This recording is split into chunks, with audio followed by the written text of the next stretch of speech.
The boat is rocking on this week's episode of Love is Blind, with Kenneth and Brittany hitting their first roadblock. The questions that AD was asking me it gave me very much like true concern. And Jeramey possibly already having one foot out the door. I look like the biggest asshole in the world.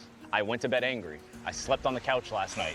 I refused to come back in the room because I was trying to mind my own business. My judgment was like, cool, you made your bed this badly, you might as well lay in it now. This is Flink Reality, where we put the T in reality. And Season 6, Episode 7 of Love is Blind, titled Silence Speaks Volumes, have the couples wrapping up their beach vacation and getting ready to head back to the real world. First things first, we start right away with an apology from Jimmy Boy.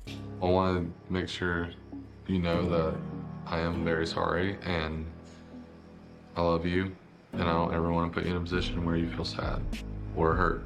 And honestly, it sounds very genuine. It's clear that these two lovebirds have gone to therapy, or at least watched TikTok about therapy, because Chelsea knows just how to ask for what she needs. I just need you to hear me out when I feel sad. Yeah. I need you to say your feelings are valid. I hear you. I want to just make the I do hear you. I'm sorry I did. Yes, we're here for this communication. Now that turbulence is over, let's see what's bubbling up in the other couples, starting with Kenneth and Brittany next. I know you saw me and AD talking. Oh, yeah. She brought up like the whole race thing. Kenneth considers Brittany's lack of seasoning and how it might affect their kids. And to be honest, Britt's answer is a little lacking in itself. I appreciate, like, the question. I would hope that it's coming from good, pure intent of like, I identify as a black woman, I'm coming to a black man, I see that he is dating a white woman. But yeah, like, I just hope people are being like intentful. Nothing like answering a question by pointing out you've been asked a question. Kenneth carries this conversation. I didn't get ill intent. As Brittany struggles through calling herself white. If you marry a black man, like, these are the things that you will face. It is completely different rather than dating someone of your own race and that who, to the eye, looks like me. Not Miss Thing looking at her arm as if we didn't already notice she is white. It's clear Kenneth is starting to get doubts. I can hear you say that to me. Right. But when I'm able to see you, like, You get to see it in the world, like, that's the thing. If not by words, then definitely by his body language.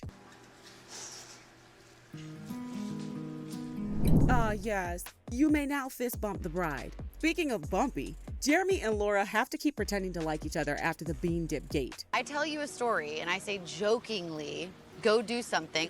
I didn't do it. And Laura chooses to keep pretending she's not the villain here. Jeramey gives her some sort of non-apology in exactly the same monotone voice he used to propose to her. Am I gonna be perfect? No. Laura decides to make this champagne seaside lunch even more difficult to sit through by adding this. Not to be dramatic, but if someone had been like, are you guys getting married? I think maybe yesterday I would have said 100%, and today I would maybe say, I don't know. Watch out, Diamond and Carlton. I think we found a new duo to claim the shortest-lived couple record on Love is Blind. Meanwhile, Johnny and Amy are full-on riding horses into the sunset, as if they've been in love forever. And Johnny does his best impression of frat boy doing Shakespeare in a Spanish accent. Julieta. Yeah. Julieta and Johnny. Am I right? Next, we catch up with Clay D. You see what I did there? Clay, A-D, Clay D. Anyway, something must be in the water because Clay's off his game. I love being around water. Are you a beach girl? It's like he's back in high school on his first date. And we do mean first date. I love the Really? beach. I love the ocean. I love the sound of it, like everything about it. It blew my mind. You told me Boston has a lot of beaches. Like, Thank goodness the food arrives so they can distract themselves. All the lack of conversation really works up Clay's appetite.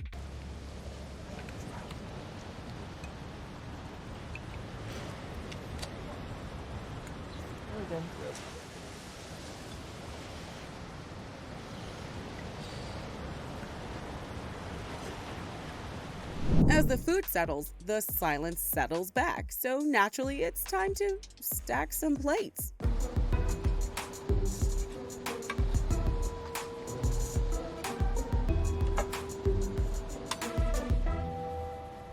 Okay, Clay, what's really up? I don't know, I really don't want to let you down, you know what I'm saying? Like, I just feel that, like, Is that what you're thinking? yeah. The vibe changes faster than Clay slurping his soup down. What just happened? Nothing. I'm good. I'm just thinking, man. I'm good. Like, I'm good. Okay. Clay gets deep and expresses his feelings of anxiety about relationships. It is on the back of my mind of the marriage thing, and it's just something that it's just I struggle with my parents, my family, and just like how divorce, how it really just tears up that household. Ah, so the dirty plates represent his fears and anxieties. We see it now. After the couples all get a little alone time, the group has a beach day. Laura, who has learned nothing from Bean Dip Gate, starts poking around to see if Johnny and Amy have, poked around. I could just tell. Johnny and Amy are already knocking boots for sure. To which I think Johnny replies with whatever the two of them agreed on to throw us off the track. We're taking it slow. You're taking it slow. We're taking it slow. Okay. Because, she's not on birth control. And, I want kids. Yeah. But not right now. So nobody actually knows if they may or may not be having sex. I don't know, Johnny. You're the most relaxed man on this whole island, and you want us to believe you two are waiting? Sure, Johnny. Or should I say, Johnny be good. Go, Johnny, go, go, go.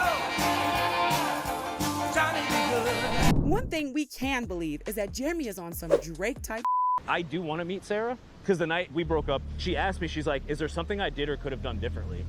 And I was like, I don't have an answer for you. I would still be friends with her outside of this. I'm a deaf. Yeah. Wanting to see your ex while on your honeymoon, definitely a good sign. After a week of engagement bliss and lip biting, at least in Jimmy's case.